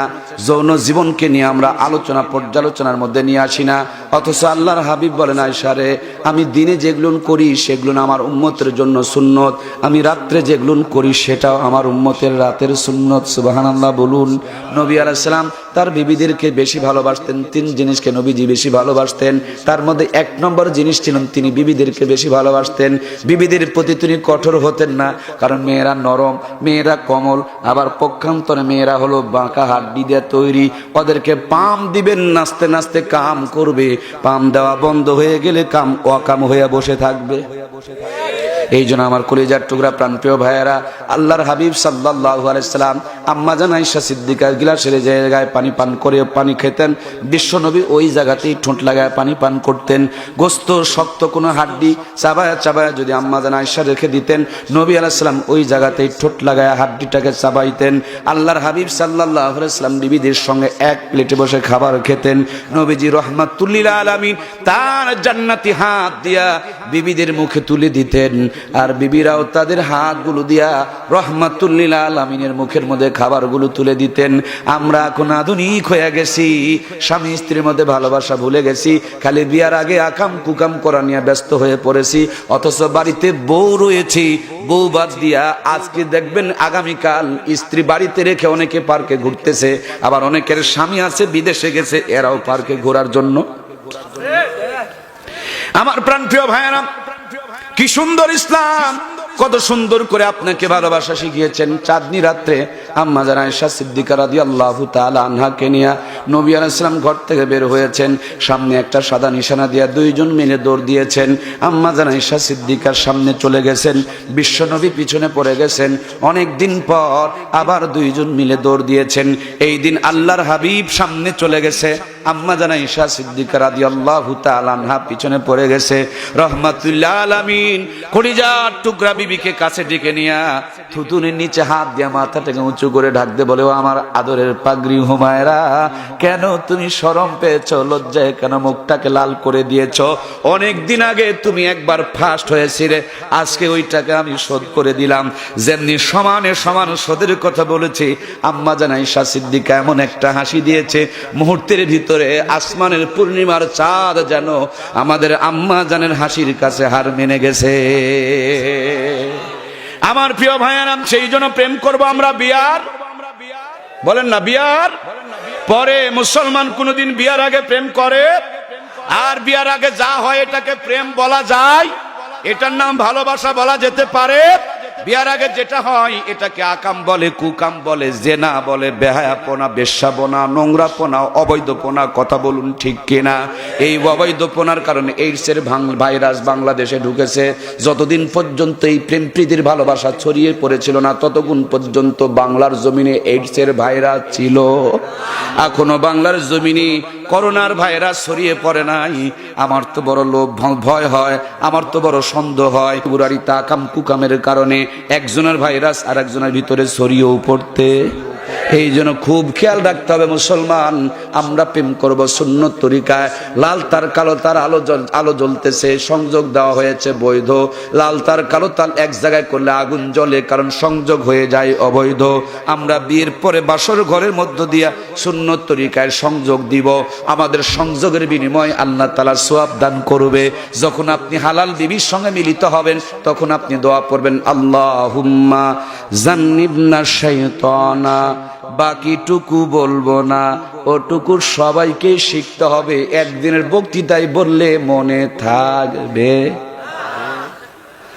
যারা আমরা জানি তারা ভালো করে জেনে নিব, আর যারা জানি না, তাবলিগের জামাত আমাদের মসজিদে এসেছে, আমরা সময় দিয়ে অন্তত পক্ষে মিলামিশা করার দোয়াটা পড়ে নিব, শিখে নিব। কথা বলুন ঠিক কিনা? দোয়া না পড়ে মুসলমান মিলামিশা করতে পারে? যদি দোয়া না পড়ে মিলামিশা করে, তার সন্তান কখনো বৈধ হবে? এই জন্য আমার প্রাণপ্রিয় ভাইয়েরা, আমরা আপনাদের হালাল তরিকায় আমরা আমাদের বিবিদের সঙ্গে মিলামিশা করে যখন গোসল করব, গোসলের মধ্যেও আমার নবীর সুন্নত আছে না নাই? গোসলের ফরজ কয়টা? কেউ বলে 6টা, কেউ বলে 9টা। যদি জিজ্ঞেস করেন গোসলের নিয়তটা কি, অনেকেই বলবে নয়তন গোসলা, সাবান দেয়া কসলা। মোবাইল চালাইতে জানে, ফেসবুক চালাইতে জানে, কিন্তু গোসলটার নিয়ম জানে? আমরা কপাল পোড়া মুসলমান, কথা বলুন ঠিক কিনা? আমার প্রিয় ভাইয়েরা, নয়তন গোসলা বলে সাবান দেয়া কসলা কসলা গায়ের যদি চামড়াও তুলে ফেলে দেয়, আর গোসলের 3টা ফরজিয়ত যদি আদায় না হয়, সারা জীবন কসলা কসলা হাড্ডি ক্ষয়ে যাবে, পুকুর আর নদীর পানিগুলো শেষ হয়ে যাবে, আল্লাহর বান্দা কোনোদিন পবিত্র হতে পারবে? এই জন্য বন্ধুরা আমার, গোসলের ফরজ মাত্র 3টা। মসজিদে তাবলিগের জামাত এসেছে, আবাল বৃদ্ধ বনিতা সকলেই আমরা আসব। আমরা দিনের সাথে সম্পৃক্ত হয়ে মাসআলাগুলোকে শিখে নিব। খুব খেয়াল করে শুনুন আমার কলিজার টুকরা ভাইয়েরা, গোসলের ফরজ মাত্র 3টা। ভালোভাবে কুলি করা, নাকের নরম জায়গা পর্যন্ত পানি পৌঁছানো, সমস্ত শরীরকে সুন্দর করে ধৌত করা। আপনি 3টা ফরজিয়ত আদায় করবেন, আপনার গোসল হয়ে গেছে। গোসল হয়ে গেলে অজু হবে, অজু হয়ে গেলে নামাজ হবে, নামাজ হয়ে গেলে দোয়া করলে আল্লাহ দোয়া শুনবে। আর গোসল যদি না হয়, নাপাক থেকে যাবেন, অজু করেও কোনো লাভ। অজু যদি না হয় তাহলে নামাজ বেশি হবে। নামাজ যদি না হয়, বিপদের সময় দোয়া পড়বেন রব্বানা যালামনা। আপনি যত দোয়া পড়বেন ঝড় তত আরো বাড়বে। এই জন্য আমার প্রাণ প্রিয় ভাইয়েরা, আপনি যে গোসল করছেন, এই গোসলের পানিগুলোকেও আপনি তুচ্ছ তাচ্ছিল্য করতে পারেন না। নবী আলাইহিস সালাম বয়ান করছেন, আম্মা জান আয়েশা সিদ্দিকা রাদিয়াল্লাহু তাআলা আনহা পাশে বসে বসে বিশ্ব নবীর বয়ান শ্রবণ করছেন। আল্লাহর হাবিবকে ডাক দিয়ে বলে, নবীজি গো, কিয়ামতের ময়দানে, মুসিবতের আদালতে কোটি কোটি মানুষের ভিতরে আপনি আপনার ছোট্ট ছোট্ট গুনাহগার উম্মতগুলোকে কেমনে খুঁজে বের করবেন? আল্লাহর হাবিব ডাক দিয়ে বলেন, আয়েশা, কোন একটা ঘোড়ার মাথা যদি সাদা থাকে, বলো তো দেখি সাদা ঘোড়াটাকে খুঁজে বের করতে কোনো কষ্ট হবে নাকি? আম্মা জান আয়েশা সিদ্দিকা বলেন, কোনোই কষ্ট হবে না গো নবীজি। বিশ্ব নবী ডাক দিয়ে বলেন, আয়েশা রে, আমার গুনাহগার উম্মতেরা যেই পানি দিয়া ওযু গোসল করে, আল্লাহ তাআলা কিয়ামতের ময়দানে ওই ওযু গোসলের অঙ্গ পতঙ্গগুলোকে রডবাল পেরে চাইতে কোটি গুণ পাওয়ার সম্পন্ন আলোর বর্তিকা বানায় দিবি। আমি রহমাতুল লিল আলামিন তাদের ওই আলোর চেহারা, নুরানি চেহারা দেখে দেখে খুঁজে খুঁজে আল্লাহর জান্নাতে নিয়ে যাব। আমার প্রাণপ্রিয় ভাইয়েরা, আমি যখন মাশাআল্লাহ পড়েছিলাম, তখন জানছিলাম আপনি যখন পবিত্র অবস্থায় ওযু করবেন, তারপর ওযুর পানির হুকুম হলো নাপাক। আপনি যতই পাক থাকেন, তারপর ওযুর পানি পাক। আপনি হাজাল পবিত্র থেকে ওযু করেন, তারপর ওযুর পানি হলো নাপাক। আপনি 1,00,000 বার যদি ওযু করেন, তারপর ওযুর পানির হুকুম হলো নাপাক। মাসআলাটা ক্লিয়ার করে আমি তখন বুঝতে পারি নাই। যখন বুঝতে পারলাম, ইমামে আবু হানিফা রাহমাতুল্লাহি আলাইহি ছোট্ট একটা জলচকিতে বসে কিতাব মোতালা করছেন। এক চোর বেচারি চুরি করে এসে ওযু করতেছে, ওযুর পানিগুলো ড্রেন দিয়ে গড়ে গড়ে যাচ্ছে। ইমাম সাহেব একবার ওযুর পানির দিকে দেখে, আর একবার চোর বেচারি মুখের দিকে দেখে, আর একটু টাইম কিতাব মোতালা করে। যেমনি চোরের ওযু করা হয়ে গেছে, কাছে ডেকে নিয়ে মাথায় হাত বুলায় বলে, বাবা তুমি কি আজকে চুরি করেছো? চোর বলে, হুজুর আমি তো চুরি করেছি, কিন্তু আপনি বুঝলেন কেমনে? আপনি তো নামাজ পড়াচ্ছিলেন, আমি আসরের টাইমে চুরি করেছি, আমি চুরি করলাম, আপনি বুঝলেন কেমনে? আল্লাহর ওলি ডাক দিয়ে বলে, বাবা কেউ যদি সরিষার তেল ব্যবহার করে, কেউ যদি কেরোসিনের তেল ব্যবহার করে, তারপর পানি দিয়ে যদি ধৌত করে, বলুন তো দেখি ভাইয়েরা আমার, সরিষা কেরোসিনের তেলগুলো পানির উপরে ভেসে থাকবে কিনা? কথা বলতে হবে, থাকবে কি থাকবে না? চোর মাথা ঝুঁকায় বলে, হুজুর অবশ্যই ভেসে থাকবে। আল্লাহ বান্দা ডাক দে বলে, ও আল্লাহর বান্দা, তুমি যে চুরি করেছো, চুরি করার জন্য তোমার অঙ্গ প্রত্যঙ্গের গুনাহ হয়েছে। আর তুমি যে ওযু করতেছো, ওযুর পানির ভিতরে আল্লাহ এমন এক অলৌকিক ক্ষমতা রেখে দিয়েছে, সাবানের ক্ষমতায় গায়ের ময়লা যদি পরিষ্কার করে ধুয়ে নিয়ে যাইতে পারে। ওযুর পানির ভিতরে আল্লাহ তাআলা এমন এক অলৌকিক ক্ষমতা দান করেছে, ওযুর পানি আপনার আমার অঙ্গ প্রত্যঙ্গের গুনাহগুলোকে তেমনি ধুইয়া ধুইয়া মাফ করে দেয়। এই জন্য আমার প্রাণপ্রিয় ভাইয়ারা, আমরা আমাদের জিন্দেগির এ টু জেড পুরা জিন্দেগি সাজাবো সুন্নত তরিকায় মুহাম্মদুর রাসূলুল্লাহ সাল্লাল্লাহু আলাইহি ওয়াসাল্লামের আদর্শ দিয়ে। কথা বলুন ঠিক কিনা? আল্লাহ রাব্বুল আলামিন সেই জন্য বলেন, কুল ইন কুনতুম তুহিব্বুনাল্লাহা ফাত্তাবিউনি ইউহিব্বুকুমুল্লাহ ওয়া ইয়াগফির লাকুম যুনুবাকুম ওয়াল্লাহু গফুরুর রহিম। আল্লাহ রাব্বুল আলামিন কুরআনুল কারীমের মধ্যে আরো বলেন, তোমরা ইয়া আইয়ুহাল্লাযীনা আমানু দুখুলু ফিসসিলমি কাফা ওয়ালা তাত্তাবিউ খুতুওয়াতিশ শাইতান ইন্নাহু লাকুম আদুব্বুম মুবিন। তোমরা পুরাপুরি ভাবে ইসলামের মধ্যে প্রবেশ করো, শয়তানকে অনুসরণ করিও না, শয়তান তোমাদের প্রকাশ্য। আগামী কালকে যারা পার্কের কোনাকানিতে ঘুরতে যাবে, এরা ইসলামের প্রকাশ্য। ইসলাম যা বলেছে তারা উল্টা চলে। এই জন্য আমার ভাইয়েরা, ইসলামের মধ্যে পুরাপুরি প্রবেশ করতে হবে। একটা মানবো আর একটা মানবো না, এটা মুসলমানের পরিচয় হইতে পারে।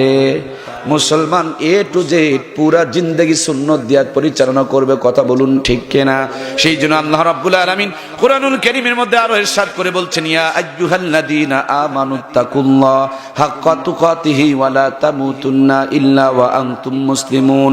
ও আমার ঈমানদার বান্দারা, তোমরা আমি আল্লাহকে ভয় করো, ভয় করার মতো ততক্ষণ পর্যন্ত মরিও না যতক্ষণ পর্যন্ত পূর্ণাঙ্গ মুসলমান হইতে না পেরেছো।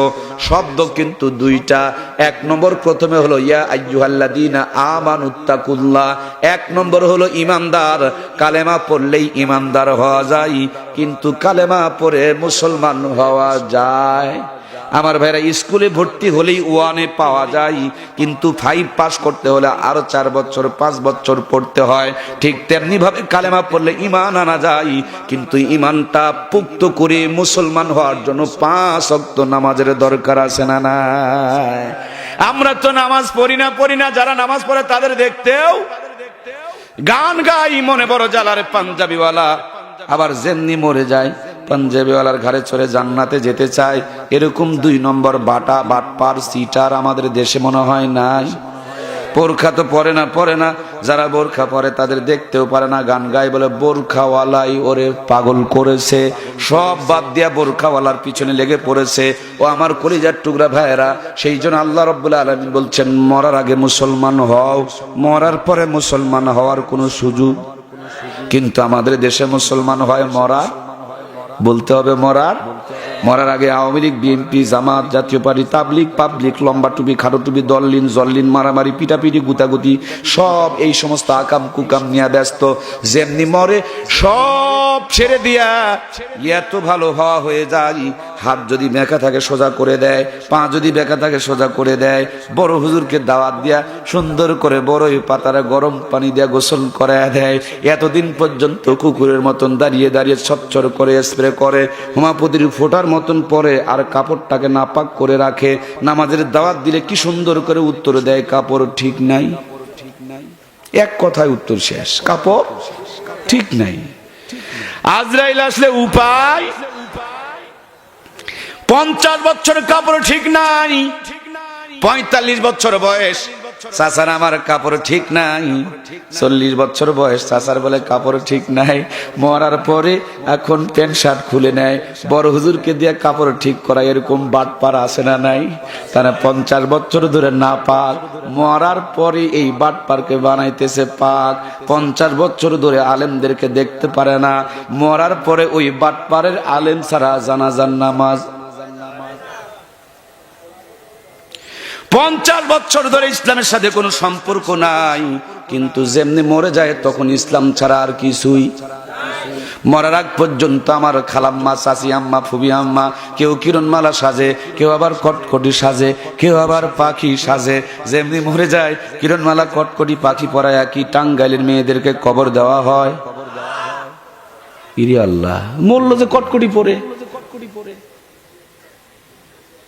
মরার আগ পর্যন্ত 1 পিস, যেমনি মরে তখন পরায় 5 পিস। আমি মনে করি এটা হলো বাটপারি। কথা বলেন না কেন? এটা সিটারি। কেউ যদি সারা জীবন আওয়ামী লীগ করে, সন্ধ্যাবেলা বিএনপির খিচুড়ি নেওয়ার জন্য একটা প্লেট নিয়ে দৌড় ধরে, বিএনপিওয়ালার আগেই তো খিচুড়ি দিবে। বাংলাদেশের সামান্য রাজনীতি করলে এক দলের কর্মীকে আর এক দল খিচুড়ি দিতে চায় না। ও বন্ধু, মরার আগ পর্যন্ত কোরআন সুন্নাহ ইসলামের 12টা বাজায়া দিবা। মরার আগ পর্যন্ত 14ই ফেব্রুয়ারি পালন করতে গিয়ে ইসলামের সর্বনাশ করে দিবা। আর মরার পরে বিসমিল্লাহি ওয়া আলা মিল্লাতি রাসূলিল্লাহ বলে চালান করে দিবা। কবরে গিয়ে দেখেন গুতানার বসান আছে না না। সেই গুতান বসান আমরা কবরে গিয়া খেতে রাজি। সেই জন্য মরার আগে পরিবর্তন হতে চায়। এই জন্য পরিবর্তনের কথাগুলো বলছি। আল্লাহ তুমি আমাদেরকে পরিবর্তন দান করো, জোরে বলুন আমিন। আমার সম্মানিত মমতাময়ী মা, আপনাদের নিয়ে 2-4টা কথা না বললেই যে আর হয় না। একটু তাকিয়ে দেখো, আল্লাহ যখন বানালেন আব্বাজান হযরতে আদমকে বানালেন জান্নাতের বাহিরে, কিন্তু বরাম্মাকে যখন বানানো হলো, বরাম্মাকে বানালেন জান্নাতের ভিতরে। বাবাকে বাহিরে, মাকে ভিতরে বানায়া মায়ের মর্যাদা সর্বপ্রথম দান করেছেন কে? এই দুনিয়াতে আসার পর বড় বড় গাছের তিনটা টুকরা পাতা দিয়ে ইজ্জতকে ঢেকে রেখেছিলেন আমাদের বরাব্বা হযরতে আদম। সেই জন্য মরার পরে পুরুষের জন্য কাফনের কাপড় কয় পিস? দয়া করে বলতে হবে আমার প্রাণের ভাইয়েরা, মরার পর পুরুষের জন্য কাফনের কাপড় কয় পিস? আর বরাম্মা হযরতে হাওয়া বড় বড় গাছের 5টা টুকরা পাতা দিয়ে ইজ্জতকে ঢেকে রেখেছিলেন। এই জন্য মরার পরে আমার আম্মা জানদের জন্য কাফনের কাপড় কয় পিস? 5 পিস বাদ দিয়া 3 পিস ধরেছিল। হঠাৎ করে কি যেন ঝড় আসলো, 1 পিস কমে গিয়া 2 পিস পড়তে শুরু করে দিল। নতুন করে কিরণমালা কটকটি পাখির ভাইরাস যখন ঢুকে পড়লো, তখন আমার মায়েরা আরো 1 পিস কমায়া দিয়া 1 পিসের আবিষ্কার করেছিল। তার মানে কমতে কমতে মাত্র 1 পিস বাকি আছে। এইটা যদি ছেড়ে দেয় দেশে থাকার আর উপায়। এমনি তো সামনে তাকালে পায়জামা ফাটা, ঘাড় ঘুরাবেন মাজার মধ্যে কাটা, পিছনে তাকাবেন তা আবার সিনেমার পোস্টার লাগা। যত বড় হাজি আর গাজী, নামাজি আর পরহেজগার, মুত্তাকি আর ইমানদার হন, কাটা ফাটা দেখে ইমান ঠিক রাখা মুশকিল। কথা বলুন ঠিক কিনা? আপনি যদি বলেন আমার কিছু হয় না, তাইলে আমি মনে করব আপনি হিজড়া। তো আজ বুঝতে পারছেন না? ধর্মিয়া কিছু থাকলে তো কিছু হবেই, আর কিছু যদি না হয় তাহলে আর কিছুই নাই। কিছু নাই মানে বোঝেন তো, হিজরা।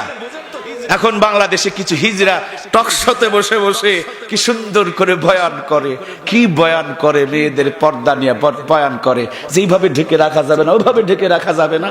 ওরে তোর হিজরার কিছু কইতে দেয়। আসলেই এটা মনে হয় হিজরা, কারণ স্কুল থেকে নিয়ে বিশ্ববিদ্যালয় পর্যন্ত আকাম কুকাম করে যৌবনের 12টা বাজায় দিছে। তো থাকলে কিছু হবে, তোর কিছুই নাই। আমার সম্মানিত প্রাণপ্রিয় ভাইয়েরা, যে দুরবস্থা চলছে, এই দুরবস্থা থেকে বাঁচার জন্য মায়েদেরকে পর্দার আওতায় আসার দরকার আছে না নাই? আমি একটা শব্দ বানিয়ে বলছি না, ও মা, মা আপনাদের প্রথম মা হযরত আম্মাজান হাওয়া 5টা পাতা দিয়ে ইজ্জতকে ঢেকেছিলেন। এই জন্য আল্লাহ তাআলা আপনাদের মৃত্যুর পর 5টা কাফনের কাপড় করে দিয়েছেন। 3 পিস বাদ দেয়া 2 পিস, 2 পিস বাদ দেয়া 1 পিস পড়তে শুরু করে দিলেন। এইভাবে কমাইতে কমাইতে যে কমাইতে শুরু করে দিলেন, কিন্তু মরার পরে আল্লাহকে ধোঁকা দেয়া, ফেরেশতাকে বোকা বানিয়ে তখন কেন 5 পিস পরে কবরে রওনা করলেন? আল্লাহ তো পরিবর্তন হতে বলেছেন মরার আগে, আপনারা পরিবর্তন হতে শুরু করেছেন মরার পরে। আমি মনে করি এটার নাম চিটারি এবং বাটপারি, 2 নম্বরই বলে। এইভাবে 2 নম্বরই করে জান্নাত তো পাওয়া যাবে না। ফেরেশতার হাতে গুতানার বসান ধলাই আরো বেশি করে হবে। কথা বলুন ঠিক কিনা? সম্মানিত মমতাময়ী মায়েরা, এই তো কয়েকদিন আগে বগুড়াতে এক মাহফিল থেকে নামলাম। ছোট্ট একটা বাচ্চা কোলের মধ্যে তুলে দিয়া এক মা বললেন, হুজুর বাচ্চাটাকে একটু ফু দিয়ে দেন। আমি জিজ্ঞেস করলাম কেন? মা বললেন ভাজা পোড়া খাইতে খাইতে বাহিরে গেছে, এই জন্য বাতাস লেগেছে, বমি করতেছে, কান্নাকাটি করতেছে, চিৎকার করতেছে। চিন্তা করলাম সর্বনাশ, আমাদের ছোট্ট ছোট্ট বাচ্চাগুলো ভাজা পোড়া খাইতে খাইতে বাহিরে গেলে যদি বাতাস লাগে রে ভাই, এমনি তো আমাদের মা বোনগুলো ফর্সা, আমরা পাচ্ছি না তাদের উপরে তেমন কোনো ভরসা। তারপর বিউটি পার্লারে গিয়া সাজুগুজু করতেছে, মোবাইল আলকাতরা যা কিছু আছে দুনিয়ার সব কিছুই যেন চেহারার মধ্যে লাগাইতেছে। এই দুনিয়ার সবচাইতে পাতলা কাপড় ওরাই যেন আমদানি করে নিয়ে এসেছে। দর্জি যদি পোশাকটা ঢিল করে বানাই, আমাদের ডিজিটাল মায়েরা সেফটিকিন মেরে মাজার ভাঁজটা পর্যন্ত বের করে দেখায়। 1 তলা 2 তলা 3 তলা জুতা পায়ে দেওয়ার শখ মেরে না, এখন হাই হিল জুতা পড়তে শুরু করেছে। পেট ঢাকে না, পিঠ ঢাকে না, এদিক ওদিক বের করে রাস্তা পথে খালি টোটো কোম্পানি ম্যানেজারের মতন ঘোরাঘুরি করে। ছোট্ট বাচ্চা ভাজা পোড়া খাইতে খাইতে বাড়িতে বাইরে গেলে যদি বাতাস লাগে গো, এইভাবে বুক পিঠ বের করে রাস্তা পথে চলাফেরা করে, একবার বুকে হাত দেয়া মুসলমান সত্য কথার উত্তর দিতে হবে। এই বেহায়াপনা, বেপরদাপনা, নোংরাপনার কারণে আল্লাহর আযাব আর গজবের বাতাস লাগে কি লাগে না? লাগে লাগে লাগে।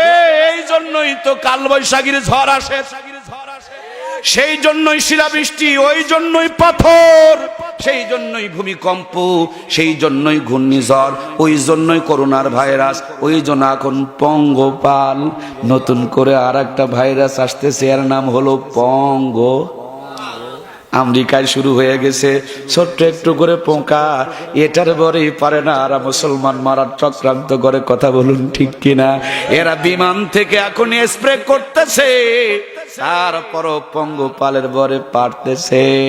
ও মোদি, মুসলমানকে মারতে চাও, আল্লাহ ছোট্ট করে পঙ্গপাল ঢুকায় দিয়েছে, মোদির দেশও পঙ্গপাল ঢুকে পড়েছে। আল্লাহ ধরে না যখন ধরে তখন আর। এই জন্য আল্লাহ রাব্বুল আলামিন কোরআনুল কারীমের মধ্যে বলেন, জাহারাল ফাসাদু ফিল বাররি ওয়াল বাহরি বিমা কাসাবাত আইদিন নাস। জলে স্থলে যতটা অশান্তি দেখছো, তোমাদের সব হাতের কামাই। আমরা সীমা লঙ্ঘন করেছি, এই জন্য আল্লাহর আযাব আর গজব দিয়ে সমাজটা তছনছ করে দিচ্ছে। কথা বলুন ঠিক কিনা? ও আমার সম্মানিত মমতাময়ী মা, 50 বছর আগে কোন চেয়ার আপনাদের দখলে ছিল না, কিন্তু আমি যতটুকু জানি আপনাদের দখলে ছিল কোরআন, আপনাদের দখলে ছিল সুন্নতের বিধান, আপনাদের দখলে ছিল পর্দা, আপনাদের দখলে ছিল তাসবিহ। রাতের 8টা যখন বেজে যেত, জায়নামাজ বিছায় আঁচল ফেলে আল্লাহর কাছে তারা দোয়া করতো, রব্বানা যালামনা। এখন ঘরবাড়ি বিল্ডিং হয়ে গেছে, মায়েরা আধুনিক হয়ে গেছে, জায়নামাজ তাসবিহ ফেলে দিয়া রিমোট টিপতে টিপতে রিমোটের বাটন পর্যন্ত খোয়াই দিয়েছে।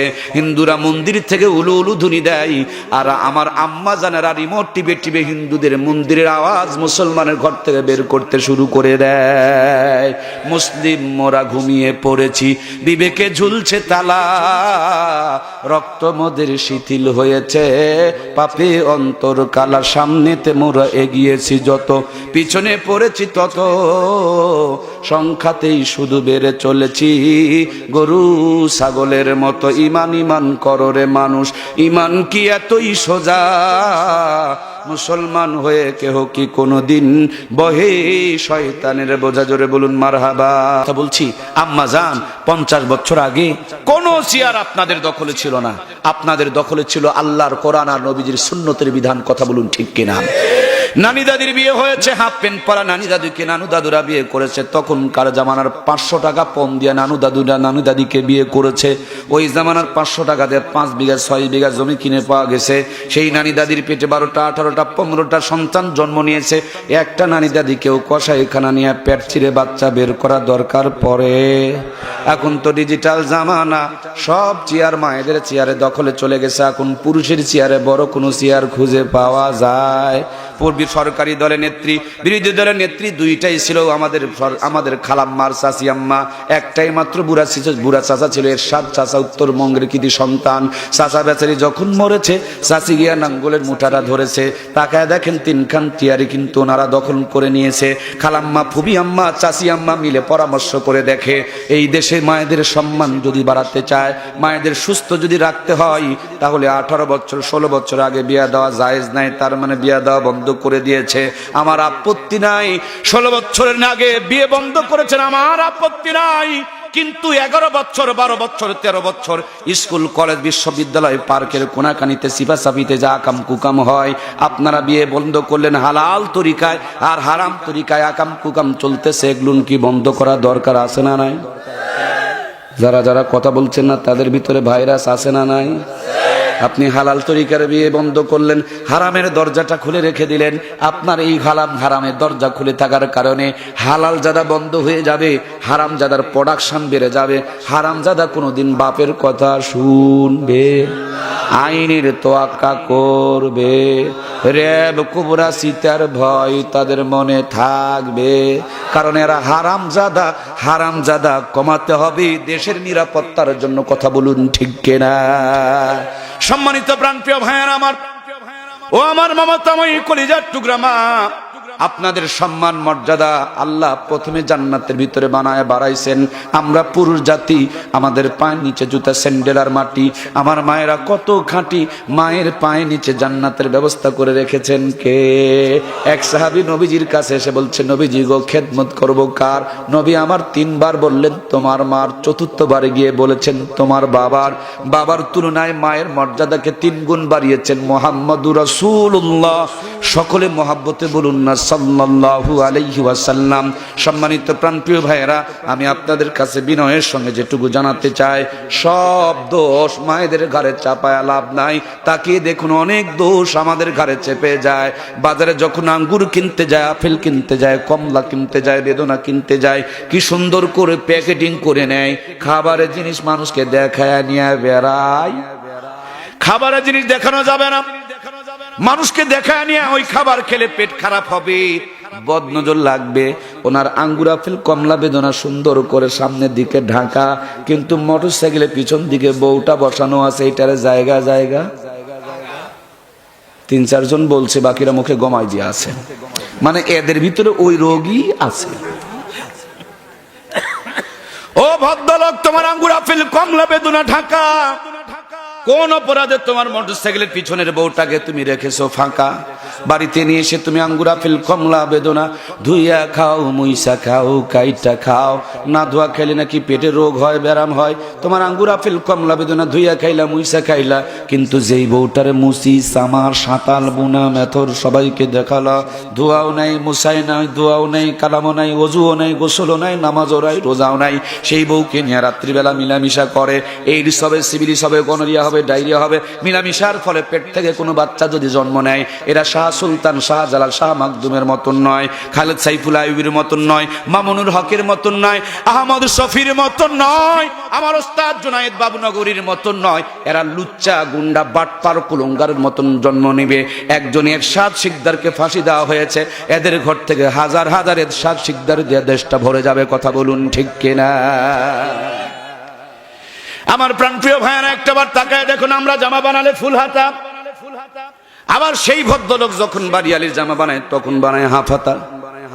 নিজেরটা যখন বানায় কলার পর্যন্ত ঢাকা, আবার বাড়িয়ালির জন্য বানাতে গেলে বুকের অর্ধেকটাই। নিজে যখন জামা বানায় প্যান্টের ভিতরে শার্ট ঢুকাইয়া বেল দিয়া ইন করা, হাসতেও পারে না, কাশতেও পারে না, বসতে পারে না। যদি জিজ্ঞেস করেন ভাই এত কষ্ট করে তো পেটের ভুঁড়ি ঢাকার দরকার নাই, কি আছে আপনার পেটের ভিতরে? খবর নিয়ে দেখেন, তেল আর চর্বি, নারী আর ভুঁড়ি, প্রস্রাব আর পায়খানা। কত বড় বোকার বোকা, নিজের পেটের প্রস্রাব পায়খানাকে রাখে ঢাকা। আর পৃথিবীর শ্রেষ্ঠ নিয়ামত আল্লাহর জান্নাতের সম্পদ, যে মা বাবার, যে মা বোনের পেট থেকে দুনিয়ার বুকে আসবে, ওই ফ্যাক্টরি আর কারখানাকে আমরা রেখে দিয়েছি ফাঁকা। এই জন্য সিটার, বাটপার, কুলঙ্গার, লুচ্চা দিয়া দেশটা ভরে যাচ্ছে। কথা বলুন ঠিক কিনা? ও আল্লাহ, আল্লাহ রে, এ কোন দুনিয়ায় পাঠাইলা আমারে? এই জামানার মানুষগুলোর মানুষ নাহি বলে, গরু ঘোড়া হার মানায়া হাইনার মতো চলে। ও আল্লাহ, আল্লাহ রে, এ কোন দুনিয়ায় পাঠাইলা আমারে? হাইরে সাধের দুনিয়ায় মানুষ পাওয়া বড় দায়। মানুষ দেখতে চলেন এবার জাদু ঘরে যায় সবাই, মানুষ দেখতে চলেন এবার জাদু ঘরে যায় সবাই। জাদু ঘরে গিয়ে দেখবেন আমার ভাইয়েরা, যেই জামানায় 3 পিস পাঞ্জাবি পায়জামা লুঙ্গি ছিল না, কিন্তু মানুষের শরম ছিল, ইজ্জতের দাম ছিল, সতীত্বের মর্যাদা ছিল। মানুষ বড় বড় গাছের পাতা, ভিন্ন গাছের লতা দিয়া ইজ্জতকে ঢেকে ঢেকে রেখেছিল।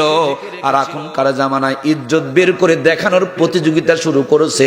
যার কাপড় যত পাতলা সেই নাকি তত বড় ভদ্র, যার কাপড়ে যত বেশি জানালা সেই নাকি তত সভ্য আর সম্ভ্রান্ত।